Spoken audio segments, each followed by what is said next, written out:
Reservväelaste lisaõppe kogunemisel Okas oodatakse rohkem kui 300 reservväelast. Kokku kutsutakse nii Kaitseliidu Võru maleva 433. lahingkompanii kui ka staabi- ja sidepataljonis 2014. aastal ajateenistuse lõpetanud reservväelased. Kui tavaliselt teatatakse reservväelastele õppustest ette 120 päeva, siis seekord oli aega vaid ööpäev.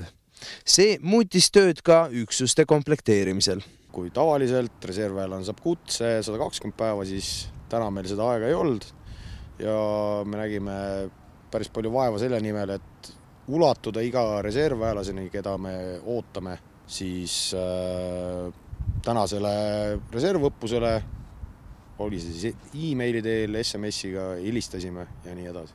Kui reservväelased jõuavad väeosadesse, viiakse esmalt läbi registreerimine, antakse kätte varustus ja relvastus.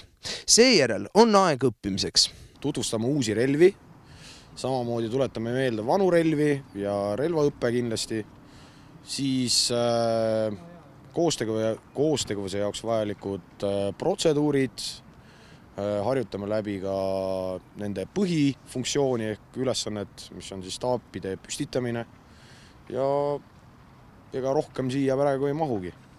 Õppusele Okas on kutsutud ka staabi- ja sidepataljoni spordirühm, kus teiste hulgas kannavad vormi ka sportlased kapral Kaspar Taimsoo ja reamees Martin Kupper. Kui palutakse, siis igati positiivne on anda oma väikene panus, et kui tahes väikene see on, et see on, ma arvan, tore. Eks ta on selline varas väljakutse niimoodi kiirelt ümber organiseerida oma kõik tegevused, aga ma usun, et suudatakse nagu näha kaugemale sellest ainult nagu enda isiklikust aspektist, et kas ma tulen või ei tule, vaid et saavad aru, et seda on nagu tervele kaitseväele vaja. Õppus Okas kestab kokku 4 päeva.